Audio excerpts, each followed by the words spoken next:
ito din pong building na ito, may restaurant dyan sa pinakamataas na yan. At makikita mo ang haba ng bridge at river.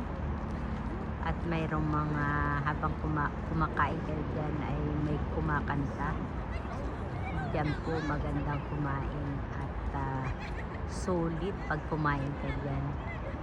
Makikita mo dito sa baba ang view na napakaganda. Yan po ay dito sa Chunodong po ang Lotte World at napakagandang tingnan. Pinakamataas pong building yan dito sa Seoul at dinarayo yan ng mga turista. Dahil pwede po kayong pumunta dyan sa tuktok na yan, may sasakayan papunta dyan, elevator papunta sa taas.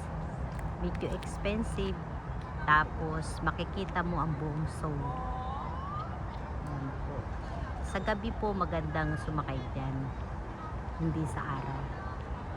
Kaya kung kayo ay mamasyal dito, sa gabi kayo sumakay dyan, tapos magsakay din kayo sa yate para ma-experience nyo ang magandang pamamasyal dito sa Seoul. At dito nga po nagbanding kami ng aking pamilya dahil ito pong aking pamangkin ay dumating dito sa Korea galing sa LA. At may anak na siya. Tapos ito pong asawa ng kuya ko ay dumating din dito sa Korea.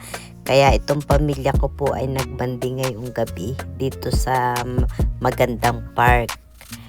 At kumain din kami ng kung ano-ano dito na pampa-enjoy lang habang kami ay andito sa park. Ayan po, kumain kami ng chicken. At sinusulit ang banding dito sa Korea nitong aking mga bisita. At nasarapan naman sila sa aming binili na chicken with tok.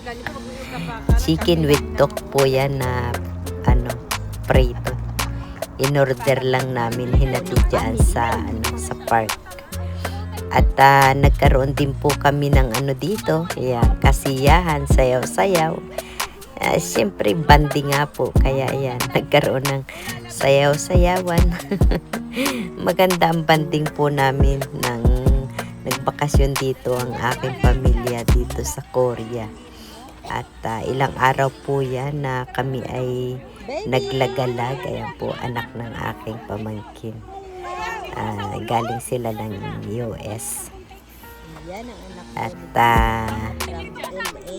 ayan, nakakatuwa ang kanyang anak. At ito ng mga pamangkin ko, ayan, sayaw ng sayaw.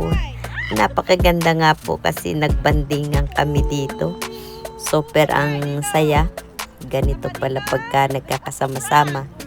Bihira lang po yan na magkasama-sama kasi malayo nga po yung isa kong pamangkin, galing pa ng US. Kaya sinamantala namin na magbanding dito. At ito po, nagbike din po ako dito.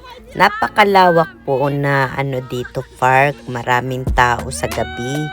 Kasi nga po ngayon ay summer, kaya alas 7:30 na ng gabi, pero super liwanag pa po. Kaya ayan, medyo nagbike na rin ako dahil nabusog. Ang sarap ditong magbike, mga ka-viewers, mga ka-wonder. Ayan, kaya kung kayo ay mamasyal dito sa Korea, isasama ko kayo dito sa park na napakalawak at napakaganda. Pwede kayong magbike, pwede kayong magbadminton, kung ano-anong laro ang pwede dito sa park na ito. Sa hapon ay napakaraming tao dito na nagbabanding ng family. Ganyan.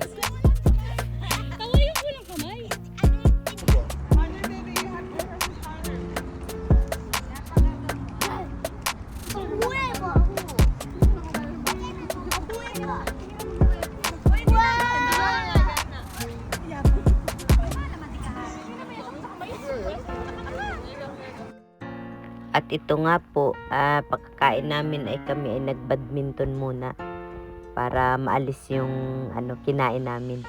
Dahil yun nga po, habang nagbabanding ay panay ang kain.